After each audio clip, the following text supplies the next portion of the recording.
नमस्कार, आपका स्वागत है आपके अपने YouTube channel AK study point में। जैसा कि आप सभी को पता है कि हम अभी प्रेजेंट में फिजिक्स की क्लास कर रहे हैं, जो कि हम पाठ 2 का एक लेक्चर कर चुके हैं, जिसमें से हम अवतल दर्पण द्वारा प्रतिबिंबों का बनना यहाँ तक हम उसमें पढ़ चुके हैं। आज हम जानेंगे उत्तल दर्पण द्वारा जो प्रतिबिंब बनते हैं कितनी स्थितियों में बनते हैं और उनकी प्रकृति क्या होती है, आकार क्या होते हैं, इस सब के बारे में जानेंगे। पर आगे बढ़ने से पहले आपसे छोटी सी रिक्वेस्ट है, यदि हमारी वीडियो पसंद आए तो वीडियो को लाइक शेयर और चैनल को सब्सक्राइब करना ना भूलें। तो आइए आज हम देखेंगे कि उत्तल दर्पण द्वारा कितनी स्थितियों में प्रतिबिंब बनते हैं, फिर और हम आगे बातें करेंगे।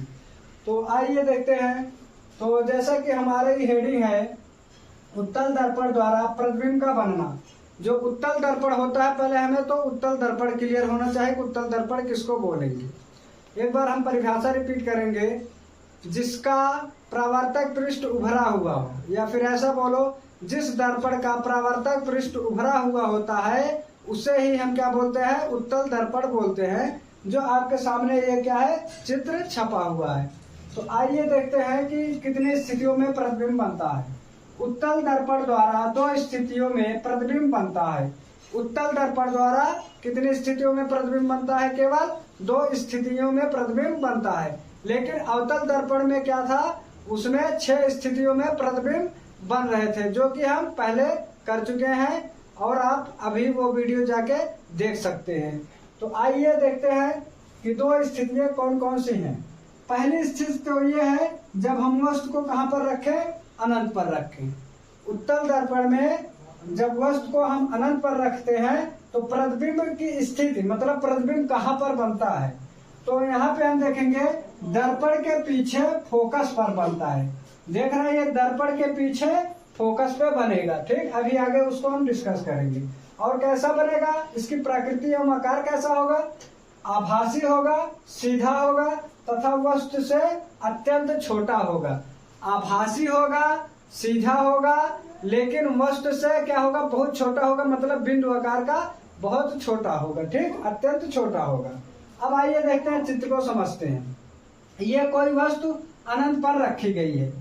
उत्तल दर्पण के सामने कोई वस्तु अनंत पर रखी गई है। अब हमें पता है जब कोई प्रकाश किरण अनंत से चलती है तो एक दूसरे के क्या होती है, समांतर आती हैं। तो यहाँ पे हम देख रहे हैं कि जैसे ये प्रकाश किरण उत्तल दर्पण पर पड़ती है तो यहाँ से इनका क्या हो जाता है, परावर्तन हो जाता है। अब यहाँ से क्या होता है, अब ये अगर मुख्य अक्ष के समांतर आ रहे हैं तो इनका परावर्तन हो जा रहा है। तो ये हमें फोकस एफ से आती हुई क्या होंगे, प्रतीत होंगी। प्रतिबिंब कहाँ पर बनेगा, जो ये परावर्तित किरणें हैं एक दूसरे को जहाँ पे काटेंगी वहीं पर प्रतिबिंब बनेगा। लेकिन ये जो वास्तविक प्रकाश किरणें परावर्तित हो रही हैं ये वास्तव में एक दूसरे को काटेंगी नहीं, लेकिन हमें ऐसा लगेगा कि ये जो किरणें परावर्तित हो रही हैं कि ये फोकस एफ से आ रही हैं। तो हमें ये पता चल गया कि इसका प्रतिबिंब कहाँ पर बनेगा, फोकस एफ पर बनेगा। ये भी हम देख रहे हैं दर्पण के पीछे बन रहा है। ठीक, आइए दूसरी स्थिति देखते हैं। दूसरी स्थिति क्या है, अनंत तथा ध्रुव P के बीच में हो। जब हम वस्तु को अनंत और ध्रुव P के बीच में रख दें। अब आइए यहाँ पे थोड़ा समझ लेते हैं, ये P क्या है, P क्या है, ये पोल है, ये क्या है, पोल है। अब जब वस्तु को हम इसके P और अनंत के यहाँ बीच में कहीं पे रख दें तब प्रतिबिंब कहाँ पर बनता है, तो ये बनेगा जो फोकस तथा ध्रुव P के बीच बनेगा। फोकस एफ तथा ध्रुव P के बीच में बनेगा। अभी आगे ये चित्र हम डिस्कस करेंगे। और कैसा बनेगा, आभासी बनेगा, सीधा बनेगा तथा वस्तु से छोटा बनेगा। कैसा बनेगा, आभासी बनेगा, सीधा बनेगा, लेकिन वस्तु से कुछ न कुछ छोटा बनेगा। जैसे अगर इसके सामने हम 5 सेंटीमीटर की वस्तु रखे हैं तो ये क्या होगा, 5 सेंटीमीटर से कुछ ना कुछ जरूर कम रहेगा। ठीक, मतलब जो वस्तु रखी जाएगी जितनी लंबाई की, जो प्रतिबिंब बनेगा उससे क्या होगा, कुछ ना कुछ छोटा प्रतिबिंब बनेगा। ठीक, आइए अब चित्र समझते हैं, चित्र समझेंगे। अब यहाँ से 2 प्रकाश किरणें क्या होंगी, इस दर्पण पर आपतित होंगी। एक तो मुख्य अक्ष के समांतर जाएगा, जो क्या होगा, परावर्तित होकर पुनः उसी माध्यम में वापस लौट जाएगा। ठीक, और ये किससे आती हुई हमें परावर्तित होगी, फोकस एफ से आती हुई प्रतीत होगी। और दूसरी प्रकाश किरण जो कि हमें वक्रता केंद्र सी से आती हुई प्रतीत होगी, वो परावर्तन के पश्चात पुनः उसी मार्ग में वापस लौट जाएगी। अब यही जो परावर्तित किरणें हैं या जो ये हमें आभास होंगी कि एक दूसरे को ये जिस बिंदु पर काट रहे हैं वहीं पर इनका क्या बनेगा, प्रतिबिंब बनेगा। आई होप आपको ये क्लियर हो गया होगा। तो आइए अब चलते हैं आगे, हम आगे देखेंगे कि जो गोली दर्पण द्वारा परावर्तन के नियम होते हैं और उनके क्या चिन्ह परिपाटी नियम है उनको भी हम समझते हैं। ठीक, अभी इसको हम समझेंगे। इनके जो चिन्ह परिपाटी नियम होते हैं, जैसे एफ का मान प्लस में लिखें कि माइनस में लिखें, वी का मान प्लस में लिखें कि माइनस में, यू का मान प्लस में लिखें कि माइनस में, इनको हम चिन्ह परिपाटी के नियम से बहुत ही अच्छे से समझेंगे। आई होप ये आपको क्लियर हो गया होगा। देखो, उत्तल दर्पण में क्या है, आभासी प्रतिबिंब बनता है, सीधा बनता है। ठीक, क्योंकि ये क्या हो रहा है, पीछे बन रहा है। लेकिन अवतल में क्या था, 6 स्थितियों में प्रतिबिंब बना, 5 में क्या हुआ था, वास्तविक बना था, एक स्थिति ऐसी थी जिसमें क्या था, आभासी बना था। ठीक, इसमें दोनों में क्या हो रहे हैं, आभासी बन रहे हैं। तो आइए अब हम आगे चलते हैं, अगली हेडिंग देखेंगे। अगली हेडिंग क्या है, अगली हेडिंग देखेंगे, फिर उसके बाद हम आगे बात करते हैं, आगे समझेंगे। आगे जो है चिन्ह परिपाटी के नियम, क्या हेडिंग लगाएंगे, चिन्ह परिपाटी के नियम। चिन्ह परिपाटी के नियम, या फिर ऐसे आप समझ सकते हो, गोली दर्पणों द्वारा परावर्तन के चिन्ह परिपाटी के नियम। ठीक, ऐसे भी हेडिंग लगा सकते हो, गोली दर्पणों द्वारा परावर्तन के चिन्ह परिपाटी नियम। हम यहाँ पे हेडिंग लगा रहे हैं, चिन्ह परिपाटी के नियम। अब आइए इनको समझते हैं, ये चिन्ह परिपाटी नियम क्या है। चिन्ह परिपाटी नियम को समझेंगे। चिन्ह परिपाटी नियम, देखो पहली बात तो जब प्रतिबिंब बनता है, अच्छा ये बताओ, जैसे अगर हम वस्तु क्या दर्पण के पीछे रख दें, ठीक, दर्पण के पीछे रख दें तो क्या प्रतिबिंब बनेगा, नहीं बनेगा। अगर हम आगे रखेंगे तभी प्रतिबिंब बनेगा। तो इसके लिए चिन्ह परिपाटी जो नियम होता है, उसकी फोकस दूरी और प्रतिबिंब की दूरी, वस्तु की दूरी, इन सब का मान हम प्लस में लिखें कि माइनस में लिखें, इनको हम समझेंगे। ठीक, आइए पहला देखेंगे। पहला क्या है, वस्तु सदैव, ठीक, वस्तु सदैव दर्पण के बाईं ओर, किस तरफ, बाईं ओर रखी जाती है, ठीक, रखी जाती है। अब इसको थोड़ा समझ लेते हैं। जैसे हमारे पास मानते हैं ये एक दर्पण है, अब जो वस्तु रखी जाएगी इसके सामने, ठीक, इसको क्या बोलेंगे हम, बाईं तरफ, इसके बाईं तरफ रखेंगे या वह दर्पण के सामने रखेंगे। ठीक, जब किसी वस्तु को हम रखेंगे, जो दर्पण रहेगा उसके क्या करेंगे, बाईं साइड रखेंगे, मतलब सामने रखेंगे। ठीक, आई होप आपको यहाँ तक क्लियर हो गया होगा। अब दूसरा देखेंगे, दूसरा समझेंगे। अभी इसको हम और अच्छे से समझाएंगे, पर ये आप जानते रहो। ठीक, दूसरा देखेंगे, जो दूरी नापी जाएगी, जो दूरी नापी जाती है दर्पण के ध्रुव, दर्पण के ध्रुव P से नापी जाती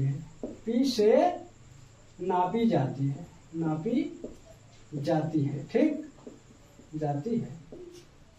जब कोई वस्तु रखी जाएगी दर्पण के सामने, उसकी दूरी हम कहाँ से नापेंगे, जो दर्पण का ध्रुव होता है जिसको हम पोल बोलते हैं, वहां से उसकी दूरी नापेंगे। आई होप आपको यहाँ तक क्लियर हो गया होगा। ठीक, अब आइए अगला देखते हैं।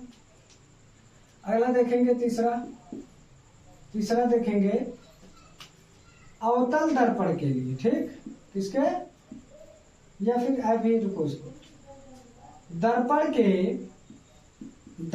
के बाईं तरफ की दूरी, बाईं तरफ की दूरी, बाईं तरफ की दूरी माइनस में नापी जाती है। ठीक, आई होप ये तीन चीज क्लियर हो गए होंगे। और चौथा देखेंगे। दर्पण के दाईं तरफ की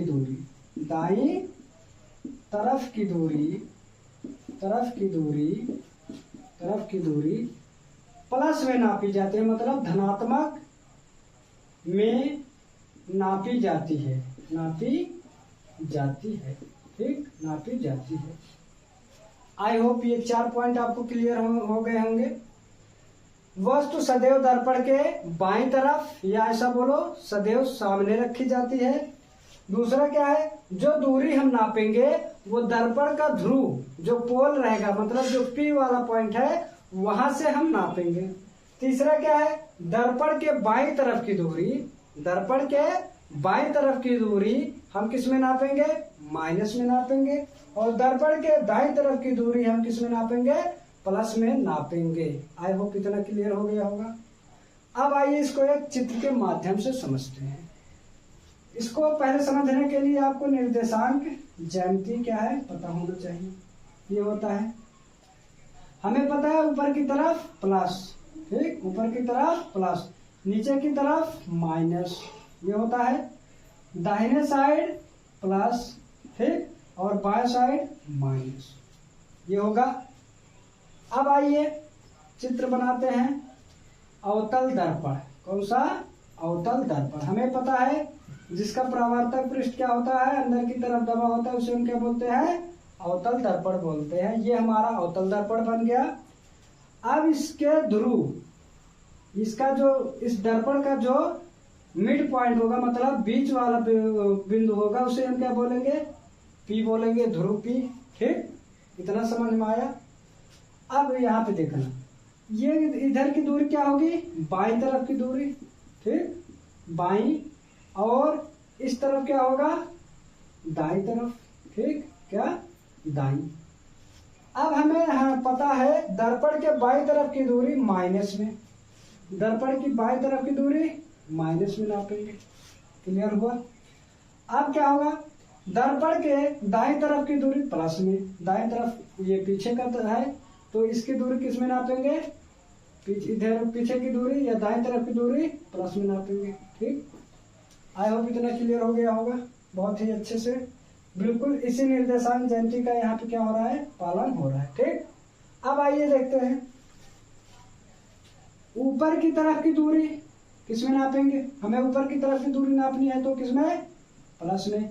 नीचे की तरफ की दूरी, मानते हैं ये नीचे की तरफ की दूरी हमें किसमें नापनी है, माइनस में। ठीक, ये हो गया अवतल दर्पण के लिए, किसके, अवतल दर्पण। ठीक, इसी तरह सेम क्या होगा, उत्तल दर्पण में भी होगा, उत्तल दर्पण में होगा। ठीक, आइए उत्तल को समझ लेते हैं। ये है उत्तल दर्पण, ये इसका क्या हो गया, मुख्य अक्ष, ये इसका बिंदु P हो गया, पोल। और जो भी दूरी हम नापेंगे इसी P के पॉइंट से इधर उधर नापेंगे। ठीक, अब आइए हमें पता है ये बाएं तरफ की दूरी है तो ये माइनस में, और ये दाएं तरफ की दूरी है इसको प्लस में। ठीक, और हमें पता है ऊपर की तरफ की दूरी प्लस में, ऊपर की तरफ की दूरी प्लस में, नीचे की दूरी माइनस में। ऐसे ही इधर भी ऊपर की दूरी प्लस में और नीचे की दूरी माइनस में नापेंगे। आई होप इतना क्लियर हो गया होगा जो चिन्ह परिपाटी है। ठीक, अब आइए समझते हैं कि अवतल दर्पण की फोकस दूरी कहाँ पे होती है, वक्रता त्रिज्या कहाँ होती है, और उत्तल दर्पण की फोकस दूरी कहाँ पे होती है, और उत्तल दर्पण की वक्रता त्रिज्या कहाँ पे होती है। ठीक, आइए देखते हैं। अब देखो ये अवतल दर्पण का गोला कुछ इस तरह बनेगा इधर से, तो इसका मानते हैं सेंटर ये है। ठीक, क्या है, सेंटर ये है, और वक्रता त्रिज्या की आधी क्या होती है, फोकस दूरी होती है, ये होगी। ठीक, इतना समझ में आया। अब देखो इस मुख्य फोकस एफ से ये इतनी जो दूरी रहेगी इसको हम क्या बोलेंगे, फोकस दूरी, जिसको हम स्मॉल एफ से प्रदर्शित करते हैं। ये सब हम अपने इससे पहले वाले वीडियो में डिस्कस कर चुके हैं, एक बार आप वो वीडियो जरूर देखना। तो और जो होगी यहां से लेके यहां तक की दूरी क्या कहलाएगी, वक्रता त्रिज्या, इसको हम स्मॉल आर से प्रदर्शित करते हैं। ठीक, अब यहाँ पे देखना इसकी फोकस दूरी और वक्रता त्रिज्या दर्पण के बाई साइड में है, लेकिन उत्तल दर्पण में जो होगा ये मानते हैं ये इसका क्या है, सेंटर है और ये इसका मुख्य फोकस है। ठीक, अब यहां से यहां तक की दूरी क्या कहलाएगी, फोकस दूरी कहलाएगी, जिसको हम स्मॉल एफ से प्रदर्शित करते हैं। और यहां से लेके यहां तक की दूरी वक्रता त्रिज्या कहलाएगी, जिसको हम स्मॉल आर से प्रदर्शित करते हैं।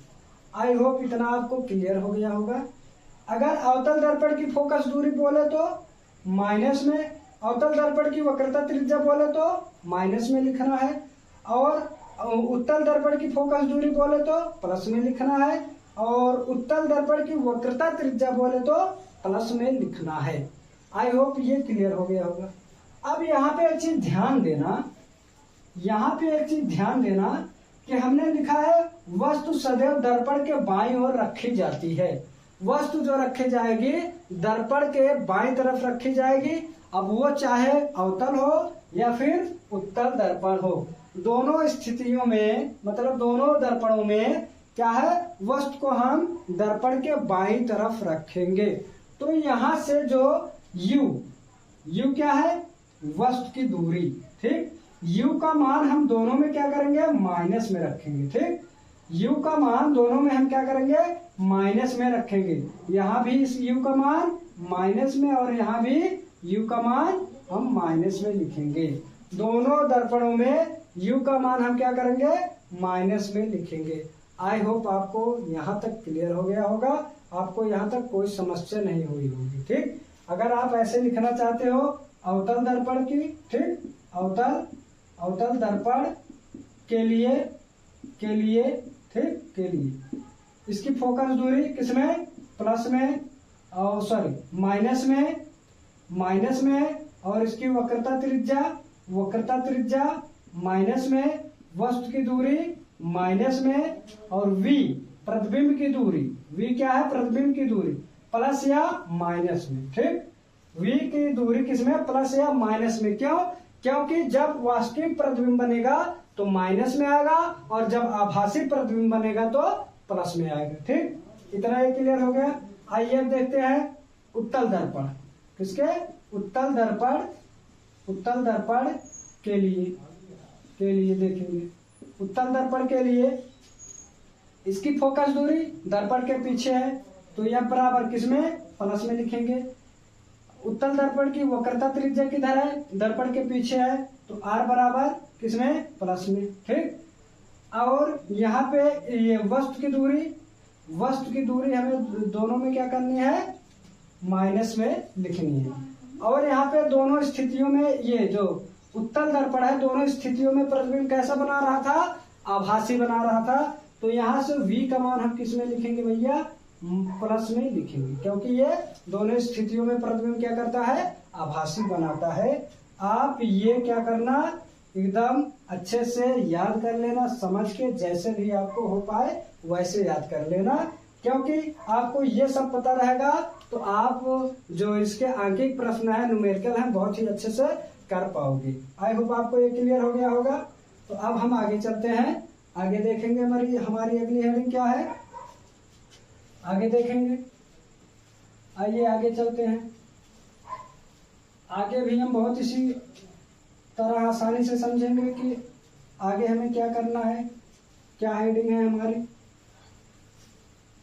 आगे जो हमारी हेडिंग है, गोली दर्पण की वक्रता त्रिज्या। ठीक, चाहे अवतल हो या उत्तल हो, गोली दर्पणों की वक्रता त्रिज्या r, स्मॉल r, तथा फोकस दूरी स्मॉल f में जो संबंध होता है उसको हम देखते हैं। ठीक, हमारी अगली हेडिंग है वक्रता त्रिज्या स्मॉल आर तथा फोकस दूरी स्मॉल एफ में संबंध। ठीक, इसको हम समझते हैं, इसको हम समझेंगे। केवल हम ये फार्मूला याद रखेंगे। यदि आपको इसका क्या करना है, निगमन देखना है, तो आप कमेंट बॉक्स में कमेंट कर दीजिए कि सर इसका निगमन करा दीजिए, तो हम इसका निगमन करा के वीडियो अपलोड कर देंगे। तो हम यहाँ पे ये देखेंगे इनमें क्या संबंध होता है, वक्रता त्रिज्या आर में और फोकस दूरी एफ में क्या संबंध होता है। ये सब आप बहुत अच्छे से समझ के चलना, क्योंकि आगे आपको क्वेश्चन देखने को मिलेंगे इन पर आधारित। तो जो संबंध होता है वो इनमें ये होता है कि जो फोकस दूरी होती है एफ बराबर r/2 होती है। ठीक, एफ बराबर r/2। कैसे? आप ऐसे जब दर्पण बनाते थे तो ये क्या होता था, इसकी फोकस दूरी ये क्या होती थी, इसका वक्रता केंद्र। ठीक, अब यहाँ पे एक चीज ध्यान देना, यहाँ पे क्या है, P है सॉरी, यहाँ पे इसका बिंदु P है। अब जो इस P से यहाँ तक की दूरी होगी, ठीक, जो P से यहाँ तक की दूरी होगी, इसके आधे दूरी पर कौन होगा, फोकस एफ होगा। या फिर ऐसे बोलो कि जो फोकस दूरी होती है वो वक्रता त्रिज्या की आधी होती है, या फिर ऐसे बोलो जो वक्रता त्रिज्या होती है फोकस दूरी की 2 गुनी होती है। ठीक, आई होप क्लियर हो गया होगा। जो इनमें संबंध होता है वो होता है एफ बराबर r/2। ठीक, अगर यहाँ से हम एफ आर का मान निकालेंगे तो r बराबर क्या हो जाएगा, 2f। ठीक, यहाँ से भी देख सकते हैं जो वक्रता त्रिज्या है वो फोकस दूरी की कितनी है, 2 गुनी है। आई होप क्लियर हो गया होगा। तो अब हम आगे चलते हैं, आगे देखेंगे हमारी अगली हेडिंग क्या है। अगली हेडिंग गोली दर्पण यूवी तथा एफ में संबंध। ठीक, इनको हम देखेंगे सॉरी, इसको देखेंगे। इसमें जो संबंध होता है या दर्पण सूत्र, इसको ही हम बोलते हैं। इसमें जो इसका सूत्र होता है 1/f बराबर 1/v प्लस में 1/u, ये इसमें संबंध होता है। इसकी वीडियो हम निगमन के साथ में अपलोड किए हैं। यदि आप देखना चाहते हैं तो आप इस वीडियो को देख सकते हैं। जो गोली दर्पण होता है UV, एफ में जो संबंध होता है ये होता है। ठीक, 1/f बराबर 1/v प्लस 1/u, ये संबंध होता है। जहां पे एफ क्या है, फोकस दूरी है, v क्या है, प्रतिबिंब की दूरी, और u क्या है, वस्तु की दूरी है। ठीक, आई होप यहाँ तक आपको क्लियर हो गया होगा। यहाँ तक समझ में आया। आगे चलते हैं। आगे हम देखेंगे कि जो रेखीय आवर्धन होता है, क्या है हमारी अगली हेडिंग। देखो, अगर यहाँ पे थोड़ी कंफ्यूजन हो रही है तो आप जो हम इस सूत्र का निगमन कराए हैं आप उसको देखिए, आपको क्या होगा, क्लियर हो जाएगा। इससे ही क्या बोलते हैं, दर्पण सूत्र। ठीक, क्या बोलते हैं, दर्पण सूत्र। चाहे अवतल के लिए हो, चाहे अवतल का बोले, चाहे उत्तल का बोले, दोनों के लिए यही सूत्र लगेगा। ठीक, आई होप क्लियर हो गया होगा। इसे ही हम क्या बोलते हैं, दर्पण सूत्र। अवतल दर्पण के लिए, उत्तल दर्पण के लिए, मतलब दोनों दर्पणों के लिए यही फार्मूला लगेगा। आइए अब देखते हैं रेखीय आवर्धन क्या है। क्या, रेखीय आवर्धन, इसको समझेंगे। रेखीय आवर्धन को हम स्मॉल m से प्रदर्शित करते हैं। ठीक, रेखीय आवर्धन को हम स्मॉल f से प्रदर्शित करते हैं। तो इसकी परिभाषा कैसे लिखेंगे, आइए देखते हैं। प्रतिबिंब, क्या, प्रतिबिंब की लंबाई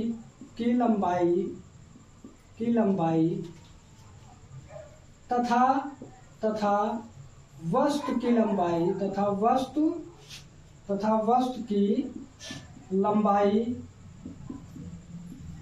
के अनुपात को रेखीय आवर्धन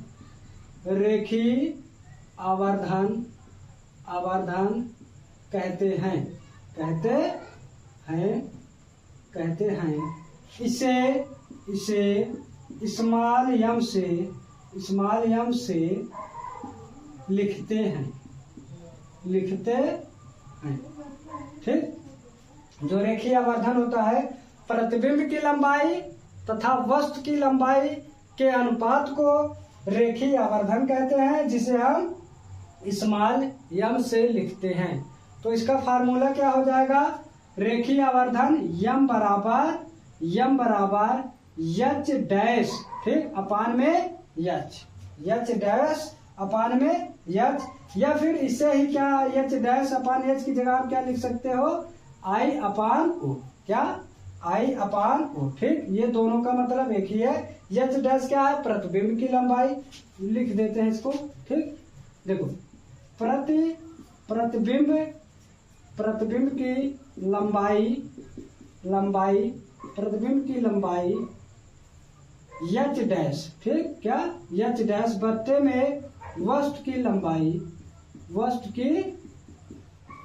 लंबाई एच, ठीक, इसी के अनुपात को हम क्या बोलेंगे? रेखीय आवर्धन बोलेंगे। या फिर एच डैश अपान एच की जगह एक चीज और आपको देखने को मिलता है, आई अपान ओ। आई क्या है? प्रतिबिंब की लंबाई है। ओ क्या है? ऑब्जेक्ट मतलब वस्तु की लंबाई। आई होप इतना क्लियर हो गया होगा। ठीक, आई होप इतना क्लियर हो गया होगा। ये याद रखना आप सब। ठीक, और यदि इसमें क्या करें, जैसे कोई क्वेश्चन है उसमें बोल दिया कि एक वस्तु अवतल दर्पण के सामने 2 सेंटीमीटर लंबी रखी गई है। ठीक, कोई वस्तु है जो अवतल दर्पण के सामने रखी गई, जिसकी लंबाई कितनी है? 2 सेंटीमीटर है। और उसमें आपसे अगर प्रतिबिंब की लंबाई पूछ ले, क्या पूछ ले? प्रतिबिंब की लंबाई पूछ ले, तब क्या होगा? तो आइए देखते हैं। तब हमारा हो जाएगा यम बराबर एच डैश अपान में एच बराबर में माइनस वी अपान यू। क्या हो जाएगा? माइनस में वी अपान यू। समझ में आया जरा? देखो, एच डैश अपान में एच बराबर minus V upon you. I hope इतना क्लियर हो गया होगा। ये कब हमें लगाना है? जब क्वेश्चन में वस्तु की लंबाई दी हो और हमें प्रतिबिंब की लंबाई हमसे पूछे। ठीक, अगर क्या बोले सीधा आवर्धन पूछ रहा है, अगर उसमें वस्तु की लंबाई नहीं दिया है तो आप ये लगा सकते हो। यहाँ से क्या होगा? बहुत ही आसानी से हमें आंसर मिल जाएगा। आई होप इतना क्लियर हो गया होगा। तो आइए आगे चलते हैं। लेकिन आगे देखो, ये यहाँ पे क्या है? जो आई अपान ओ है, आपको एच डैश अपान एच की जगह में आई अपान ओ भी देखने को मिल सकता है। घबराना मत, इन दोनों का मतलब यही है। ठीक, वो प्रतिबिंब की लंबाई और वस्तु की लंबाई। यहाँ भी क्या है? प्रतिबिंब की लंबाई बटे में वस्तु की लंबाई, क्योंकि इनके अनुपात को हम क्या बोलते हैं? रेखीय आवर्धन बोलते हैं। आई होप यहाँ तक आपको क्लियर हो गया होगा। तो हम अपने अगले वीडियो में आप सबके सामने मिलेंगे। इस चैप्टर से या इस पार्ट से जो भी क्वेश्चन रिलेटेड है उन सब को हम लेके मिलेंगे। यदि आपको हमारी ये वीडियो पसंद आई हो तो वीडियो को लाइक, शेयर और चैनल को सब्सक्राइब करना ना भूलें। वीडियो देखने के लिए बहुत बहुत धन्यवाद।